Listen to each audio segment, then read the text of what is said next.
C'est toujours le jury qui est toujours évidemment dans sa diversité, change tous les ans avec 8 nationalités. Et puis la grande nouveauté, c'est le programme des ateliers dont va nous parler Rémi, qui est regroupé maintenant. Voilà, et puis les conversations qui sont toujours aussi riches. La programmation qui est très très forte cette année, avec plus de films que d'habitude, avec 9 avant-premières mondiales, avec 14 films qui représentent leur pays pour les Oscars, avec beaucoup de grands films. Alors c'est vrai que cette année, on a la chance de présenter au public 9 avant-premières. Donc qu'est-ce que ça veut dire une avant-première ? Ça veut dire que les festivaliers de Marrakech sont les tout premiers spectateurs au monde à découvrir ces films. 9 films parmi lesquels L7 de Marwan Hamed, qui est la plus grande production égyptienne de l'année, l'un des films les plus attendus, parce qu'il s'agit d'un biopic sur Kalsoum qui est interprété par Mona Zaki. C'est un film qu'on aura grand plaisir à faire découvrir au public mercredi soir en soirée de gala. Mais dans la programmation, c'est aussi toute la diversité du cinéma qui est reflétée. On s'adresse déjà à tous les publics, puisqu'on a des projections pour les plus jeunes dès 4 ans. Et puis, on présente des documentaires, des fictions, des grands films populaires, des films d'auteurs plus singuliers.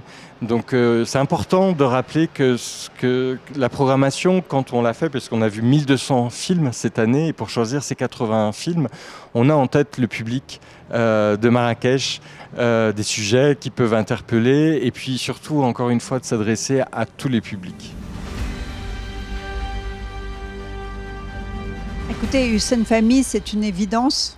Il a une carrière absolument incroyable, avec plus de 140 films, pardon.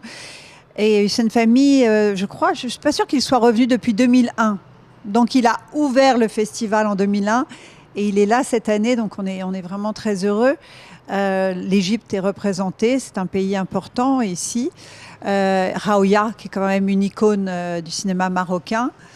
Et puis Jodie Foster, qui est quand même pareil, qui a une carrière absolument très longue, qui a commencé le cinéma à 3 ans. Et c'est sa première fois au Maroc. Elle n'a même jamais tourné au Maroc, donc on est très très fiers de la voir. C'est une femme plutôt rare. Elle vient de sortir un film en France, d'ailleurs, qui marche très très fort. Elle joue en français pour la première fois. Si vous la rencontrez, elle pourra vous parler français.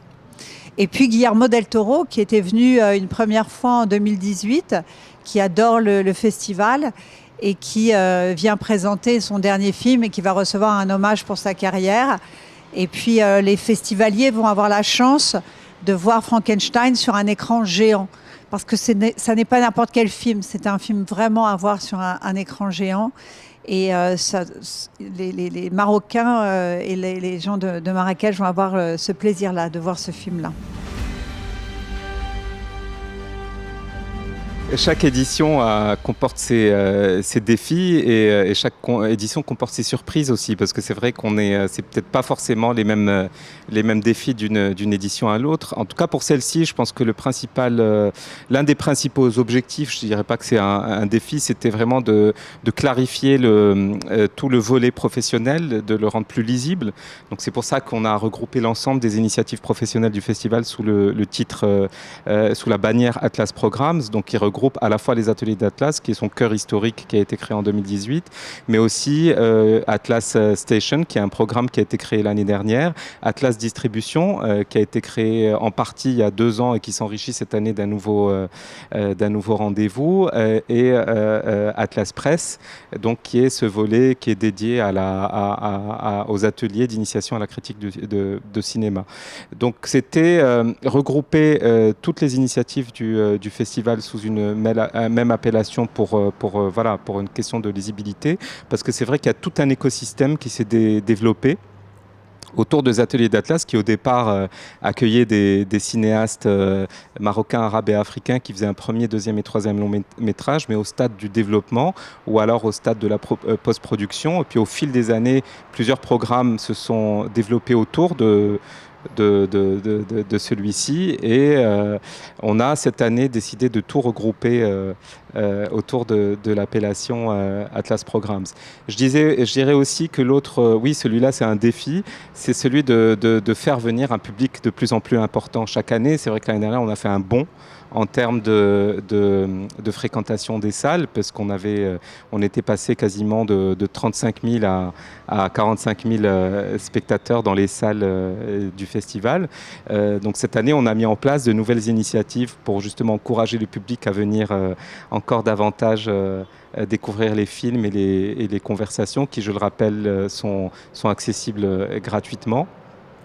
Et donc, on avait cette tournée dans les écoles et universités qu'on organisait avec le comité de sélection, et on a organisé cette année 2 rendez-vous importants avec des partenaires à Rabat et à Marrakech. À Rabat au cinéma Renaissance, à Rabat à Marrakech au cinéma Colisée. On a réuni plusieurs centaines d'étudiants pour leur présenter le programme du festival et leur projeter l'Étoile d'or de l'année dernière, le film palestinien de Skandar Kopti. Voilà, donc je pense que chaque édition comporte ses défis, ses surprises, et je pense que là, on a quand même travaillé très très dur pour offrir un programme. Rémi et Mélita on en parlait déjà de plus de 80 films et de tous ces hommages, toutes ces personnalités qui vont participer aux conversations, etc., et qui est un programme extrêmement riche. L'un des défis justement de la programmation, c'est d'arriver à réunir différents publics autour d'une même programmation. Après, il y a des films qui intéressent plus de certains publics que d'autres. Il y a aussi des personnalités qui intéressent plus les jeunes. Je pense notamment à Jenna Ortega, que Mélita a convaincu de faire partie du jury cette année, donc qui est une des jeunes actrices montantes de Hollywood. Elle a 23 ans, elle a la plus jeune membre du jury, elle a 23 ans, elle a déjà une carrière qui décolle très fortement, et c'est une jeune actrice, non seulement une jeune actrice extrêmement douée, mais une cinéphile aussi. On a eu j'ai eu le plaisir de lire il y a quelques semaines la sélection de ses films préférés dans un magazine de cinéma, et ça témoignait vraiment de goût déjà très pointu. Voilà, il y a des personnalités comme elle. Il y a aussi Anya Taylor-Joy qui est dans le jury, qu'on a pu voir dans Dune, dans Le Jeu de la Dame, dans la dernière saga de Mad Max. Et des films effectivement pour jeune public. On a dans le volet jeune public, on a aussi, c'est pas que les enfants, c'est aussi les adolescents. Donc on fait venir des collégiens et des lycéens pour découvrir des films au cinéma Colisée tous les matins. Voilà, donc je pense qu'il y a quand même une très grande diversité à la fois de personnalités, de films, d'activités au sein du festival pour ce jeune public dont vous parlez. Des mois de travail surtout, puisque avec mon comité de sélection dont Ali fait partie, qui est composé aussi de Jeanne Bougrine, qui est une critique de cinéma marocaine, Anne Delset, qui est une programmatrice internationale, et avec d'autres conseillers qui viennent de partout du monde. Donc ce sont vraiment des regards croisés, de longues discussions. On n'est pas toujours d'accord, et c'est important de s'écouter. C'est important aussi que la sélection reflète cette diversité du comité de sélection. Et on a des critères selon aussi les sections du festival, puisque cette compétition est dédiée à la découverte. Donc l'envie, c'est de surprendre avec des nouvelles voies du cinéma, des films qui vont faire bouger les lignes du cinéma, et puis surtout des cinéastes dont on espère qu'on va retrouver à l'avenir et qui vont devenir parmi les plus grands cinéastes au monde. On a une section qui s'appelle Horizon, qui nous permet de montrer un panorama du cinéma mondial. Pour ceux qui suivent l'actualité du cinéma, des films primés dans des grands festivals de cinéma, comme le Festival de Cannes. On va montrer le film qui a eu la Palme d'Or au dernier Festival de Cannes, le film qui a eu le Lion d'Or à la Mostra de Venise, et puis le panorama du cinéma marocain, qui permet, puisqu'il y a 15 films marocains présentés cette année dans l'ensemble des sections du festival, mais le panorama lui est entièrement dédié, et ça permet de plonger vraiment dans la richesse, la diversité du cinéma national. Et puis pour compléter, le 11e continent, avec des films surprenants, des documentaires, docu-fiction, des formes un peu plus hybrides. Et puis évidemment, tous les soirs, les soirées de gala, qui sont ces films dont on a entendu parler, des films très attendus qui ont marqué l'année du cinéma. Donc chaque section répond à différents critères et c'est ce qui nous guide dans le choix de ces 80 films qu'on présente cette année. On est tous les trois d'accord pour ces personnalités. On choisit de grands réalisateurs, souvent qui font l'actualité, comme Kleber Mendoza Filho, comme Guillermo del Toro, comme Jafar Panahi, qui a eu la Palme d'Or cette année. Donc ça, c'est un défi d'essayer d'avoir les plus grands metteurs en scène aussi de l'année. Tous vont concourir pour les Oscars. Donc c'est un premier critère. Ensuite, on essaye de trouver de grandes personnalités, de grands acteurs aussi, pour diversifier. Et puis pour la première fois cette année, nous avons le CEO des Oscars. Donc nous avons les Oscars à Marrakech parmi nous aussi. Et il va nous raconter un petit peu comment se passe la cérémonie des Oscars, comment on doit faire pour essayer d'être nommé. Et ça va être très intéressant. Et puis on a aussi cette année, pour la première fois, une star de Bollywood, Karan Johar, qui est extrêmement célèbre, réalisateur, producteur, mais aussi une grande personnalité publique, qui a beaucoup travaillé avec Shah Rukh Khan, qui pourra nous parler de son lien avec Shah Rukh Khan et sa façon de travailler. Parce qu'à Bollywood, on travaille très différemment que dans les autres pays. Donc ça va être aussi intéressant et nouveau.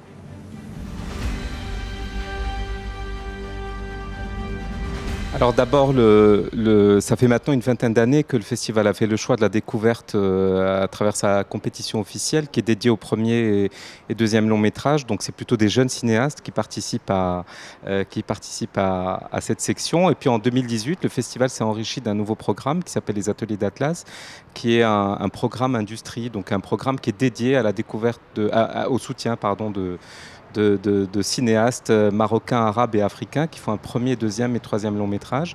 Donc au départ, ça a été créé donc, pour soutenir toute cette nouvelle génération de cinéastes arabes et africains. Puis au fil des années, il y a un certain nombre de programmes qui se sont développés autour des ateliers d'Atlas. Moi, peut-être que pour illustrer tout ça, je parlerai d'un exemple très précis, qui est celui d'Asma El Moudir, cette jeune réalisatrice marocaine qu'on a vue émerger au Festival de Marrakech il y a quelques années.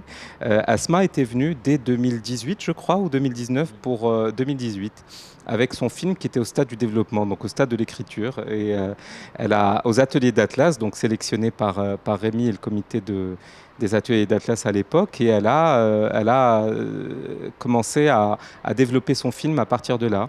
Elle est revenue 2 ans, non, plus que ça, c'était en 2022, je crois, donc 4 ans plus tard, avec son projet qui était au stade de la post-production. Et ensuite, elle a connu un parcours absolument incroyable, parce qu'elle a été sélectionnée au Festival de Cannes dans la section Un certain regard. Elle a gagné le prix de la mise en scène. Son film a fait le tour du monde. Elle a gagné le Grand Prix à Sydney. D'ailleurs, elle a fait un nombre incroyable de festivals, et puis elle est arrivée à Marrakech à la fin de l'année en compétition, où elle a remporté l'Étoile d'Or, qui était une première historique pour un film marocain. Donc je pense que le cas d'Asma El Moudir illustre bien ce travail qui est fait par le festival d'accompagner un jeune cinéaste, donc à partir du moment où il écrit son premier film jusqu'au moment où il est présenté au public. Et dans le cas d'Asma, c'était une histoire incroyable, parce qu'elle a eu ce grand prix historique au festival.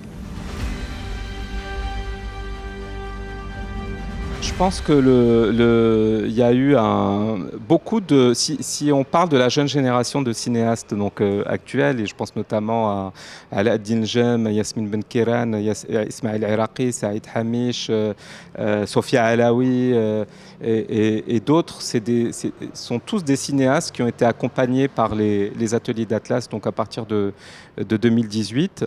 Et ils ont fait des films qui ensuite ont été présentés dans les grands festivals du monde. pour certains primés. Sofia Alaoui, son film a été primé à Sundance. Kamal Zrak, son film a été primé à Cannes. Smaïl Eraqi, son film a été primé à Venise. Et puis, c'est des films qu'on a présentés aussi ici au Festival de Marrakech. Donc, il y a un travail d'accompagnement qui a été fait par les ateliers de l'Atlas qui est assez remarquable depuis toutes ces années, qui permet justement de soutenir ces jeunes cinéastes dans la réalisation de leur premier ou deuxième ou parfois troisième long métrage. Oui, juste pour illustrer, pour parler de cette édition, on peut parler du film marocain qui est présenté en compétition cette année, le film Derrière les palmiers de Mariam Benbarek. Elle a participé aux ateliers de l'Atlas avec ce film. C'est son second long métrage et son premier film a été présenté au Festival de Cannes dans la section Un certain regard où il avait reçu le prix du scénario. Mais elle a décidé pour ce film-là de faire la première mondiale du film ici à Marrakech. Donc cet accompagnement qu'on commence très tôt dans l'écriture, ça nous permet aussi d'avoir des liens de fidélité avec des cinéastes, les producteurs aussi, les distributeurs qui les accompagnent, des liens de fidélité qui font qu'aujourd'hui, Marrakech ait aussi la possibilité pour ces projets-là, non seulement de naître au moment de l'écriture, mais aussi de naître au moment de la rencontre, la première rencontre avec le public. Et ce sera le cas donc, du film de Mariam Benbarek qui s'appelle Derrière les palmiers.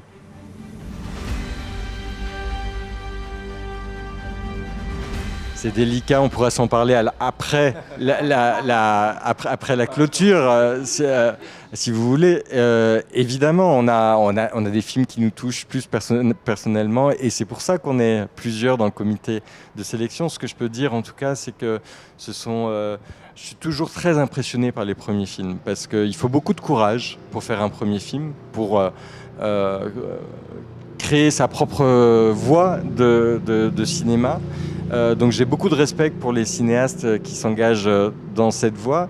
Et dans la sélection de cette année, je trouve que les cinéastes font preuve d'une grande maturité. En tout cas, ils reflètent aussi leur génération, une génération qui est extrêmement impliquée sur des questions sociales, politiques, qui questionnent beaucoup l'environnement, la société, l'histoire de leur pays.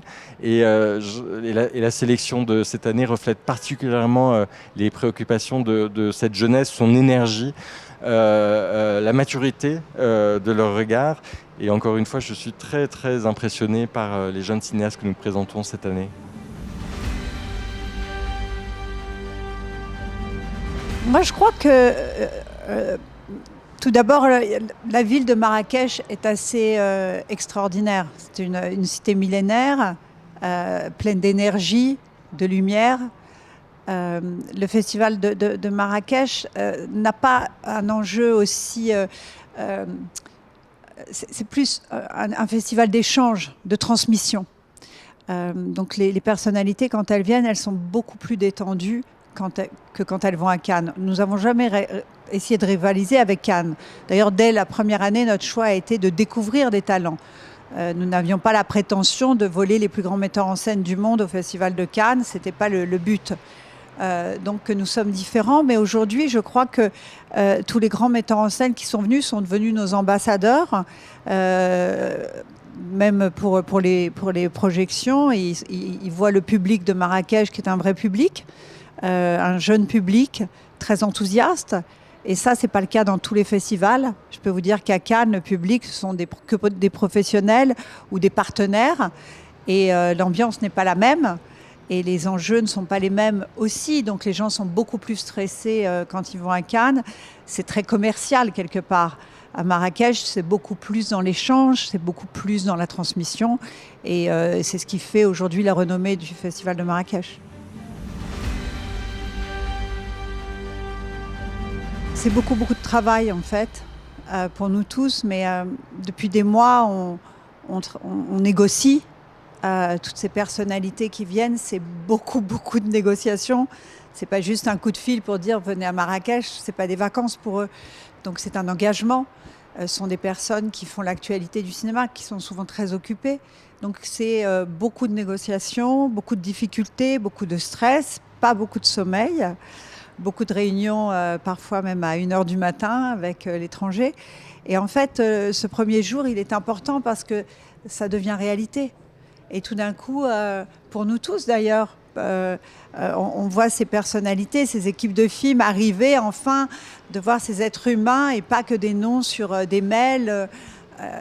Et tout devient réalité, tout devient magique comme le cinéma en fait. Et donc c'est un jour assez émouvant.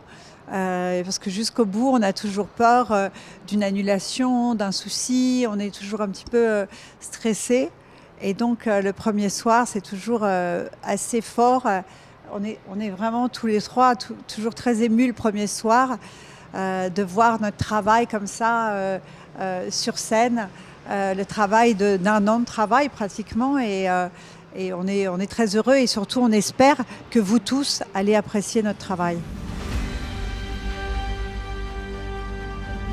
Moi, j'ai toujours le rêve d'avoir Meryl Streep, par exemple, mais aussi Al Pacino, Brad Pitt. J'ai toujours plein de grands réalisateurs qu'on n'a pas encore eus, comme Paul Thomas Anderson, comme Michael Mann, comme beaucoup d'autres. Donc, on a toujours des rêves. Le cinéma est vaste et on va y arriver. C'est un peu lointain, mais je pense que déjà les activités professionnelles vont continuer à se développer et je pense aussi que le cinéma marocain s'est beaucoup développé ces dernières années et va arriver de plus en plus fortement. On l'a vu émerger sur la scène internationale de manière beaucoup plus forte depuis 5-6 années. Et puis je pense que moi je suis très curieux de cette nouvelle génération qui arrive. On connaît déjà leur premier film pour la plupart, mais il y a beaucoup de nouveaux noms qui arrivent parce que nous on les voit à travers les ateliers d'Atlas, Atlas Station, des gens qui n'ont pas encore fait de premier film, qui ont fait 1-2 courts-métrages, parfois même pas. Donc il y a toute cette nouvelle génération qui arrive et dont je suis très curieux et je pense qu'il y a j'imagine que le cinéma marocain va devenir de plus en plus intéressant dans les prochaines années. Donc ça, c'est un aspect, je pense, qui va beaucoup ressortir dans les prochaines années du festival. Oui, je crois qu'avec ces actions, le festival plante des graines. Vous savez, le cinéma, et faire des films, c'est un long processus. Et le festival accompagne toutes ces étapes clés de la vie d'un film. Donc évidemment, j'ai envie de voir de plus en plus de films marocains. Ali l'a dit, on connaît tous les talents, les jeunes talents marocains qui sont en train d'écrire. Alors ce sont des films que vous allez voir dans 3, 4, 5 ans peut-être. Et j'ai aussi envie que, à l'avenir, le festival se prolonge de plus en plus dans les mois qui suivent le festival. Que le public qui vient voir les films ici au festival continue d'aller voir des films en salle tout au long de l'année, continue d'avoir envie d'écrire sur les films tout au long de l'année, puisqu'on a organisé cette année un atelier critique pour des jeunes étudiants marocains en cinéma et en journalisme. Donc toutes ces actions qu'on mène ici, j'ai envie qu'elles puissent s'étendre et se développer tout au long de l'année pour que le cinéma vive encore plus fort au Maroc tout au long de l'année grâce au Festival de Marrakech. Bah écoutez, moi j'ai déjà vu le festival évoluer depuis la première année de façon absolument incroyable. Mais ce que je tiens à dire, c'est que c'était le souhait de mon mari, c'était d'emmener, de faire évoluer le cinéma marocain. Pas seulement le festival, mais d'amener le cinéma marocain avec lui. Et je crois qu'aujourd'hui, on y est arrivé. Il y a beaucoup plus de films qui sont produits. Il y a de plus en plus de jeunes qui font de très grands films, qui vont dans tous les grands festivals. Les ateliers de l'Atlas les aident aussi énormément. Et donc, oui, dans 10 ans, l'idée, c'est de voir de grands cinéastes marocains débuter aux ateliers de l'Atlas et finir en compétition au Festival de Cannes, au Festival de Venise et dans les plus grands festivals du monde. Voilà.